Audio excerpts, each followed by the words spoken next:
Assalamualaikum warahmatullahi wabarakatuh. Waalaikumsalam warahmatullahi wabarakatuh. Selamat pagi Pak Widi. Selamat pagi Bu Erni. Maaf Pak, pada kesempatan hari ini kami akan melakukan konfirmasi terkait dengan pengelolaan perencanaan program sekolah, khususnya mengenai keberadaan Rencana Kerja Tahunan atau RKT sebagai salah satu dokumen penting dalam penyelenggaraan pendidikan di SMK Negeri 3 Purwokerto. Ya baik Bu, monggo kita sebundi. Bapak, apakah SMK Negeri 3 Purwokerto memiliki dokumen Rencana Kerja Tahunan atau RKT yang disusun untuk 1 tahun ke depan? Ya tentu saja Bu Erni. Jadi dalam hal ini SMK Negeri 3 Purwokerto memiliki dokumen Rencana Kerja Tahunan atau RKT yang disusun setiap tahun sebagai pedoman pelaksanaan seluruh program sekolah selama 1 tahun anggaran maupun 1 tahun pelajaran. Dokumen tersebut menjadi penjabaran dari Rencana Kerja Jangka Menengah atau RKJM, sehingga seluruh target pengembangan sekolah dapat dilaksanakan secara bertahap, terarah dan terukur. Ya, pada prinsipnya sudah punya RKT. Bagus Pak. Selanjutnya bagaimana proses penyusunan RKT tersebut Pak? Bisa dijelaskan? Penyusunan RKT dilakukan melalui rapat kerja sekolah dengan melibatkan tim manajemen sekolah, yaitu wakil kepala sekolah, termasuk kepala tata usaha, di mana dalam ini kita mempunyai PLT KTU ya. Kemudian ketua program kalian atau KPK, guru ya, serta mempertimbangkan juga masukan-masukan dari komite sekolah serta pemangku kepentingan yang lainnya, sehingga kita semua stakeholder yang terlibat dengan SMK Negeri 3 Purwokerto itu menjadi bagian yang ikut andil dalam penyusunan RKT kita. Kemudian dalam penyusunan RKT kita mengacu kepada berbagai sumber data ya, antara lain yang pertama yaitu rapot pendidikan atau rapot mutu, kemudian hasil evaluasi diri sekolah. EDS itu meskipun sudah lama ya kita jarang terdengar, tapi EDS ini menjadi satu lompatan awal kita bagaimana kita melakukan langkah berikutnya adalah berdasarkan hasil evaluasi diri. Kemudian capaian program tahun sebelumnya ini juga menjadi acuan ya, data yang kita pakai menjadi untuk penyusunan RKT. Kemudian RKJM itu sendiri tadi saya terangkan di awal.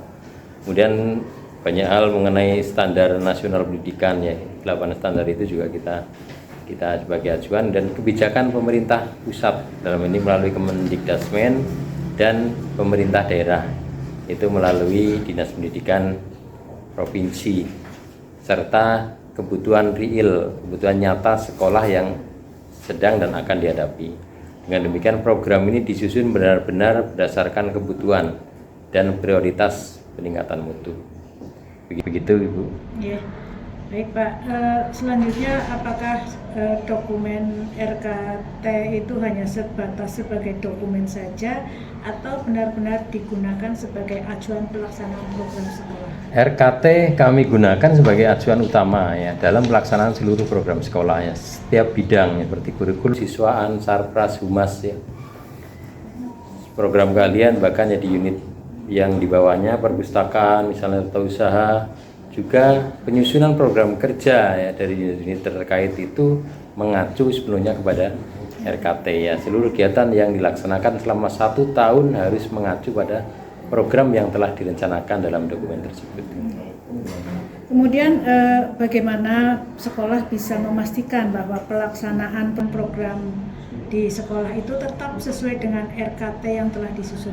Kami menyusun atau melaksanakan monitoring dan evaluasi secara berkala yang melalui rapat koordinasi manajemen sekolah. Setiap wakil kepala sekolah maupun penanggung jawab program menyampaikan progres pelaksanaan kegiatan dengan target yang tertuang dalam RKT ya, sehingga apabila terdapat perubahan kebijakan atau kebutuhan yang mendesak, sekolah dapat melakukan penyesuaian melalui rapat manajemen dengan tetap memperhatikan regulasi yang berlaku. Seperti itu Bu. Kemudian apakah dokumen RKT itu menjadi dasar dalam penyusunan anggaran di sekolah Pak? Benar sekali. Ya, jadi RKT itulah dasarnya bagaimana RKAS, rencana kegiatan anggaran sekolah itu disusunnya.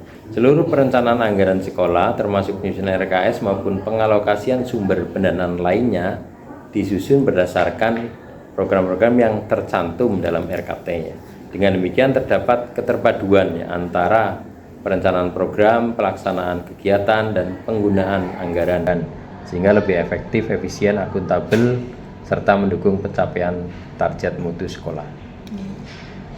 Baik, Bapak Kepala Sekolah, berdasarkan penjelasan yang telah disampaikan, dapat kami simpulkan bahwa SMK Negeri 3 Purwokerto telah memiliki dokumen rencana kerja tahunan atau RKT yang sudah disusun untuk 1 tahun ke depan. Kemudian dokumen tersebut disusun berdasarkan kebutuhan sekolah dan berbagai data pendukung, menjadi pedoman pelaksanaan seluruh program, sekaligus menjadi dasar penyusunan anggaran serta pelaksanaan monitoring dan evaluasi program secara berkelanjutan. Iya, betul. Baik Pak, terima kasih sekali atas penjelasan yang sangat informatif tersebut. Ya, terima kasih juga Bu Erni. Terima kasih, kami berkomitmen untuk terus melaksanakan perencanaan sekolah secara sistematis, partisipatif dan berbasis data agar seluruh program dapat terlaksana dengan efektif dalam rangka meningkatkan mutu layanan pendidikan terutama di SMK Negeri 3 Purwokerto. Terima kasih atas waktunya.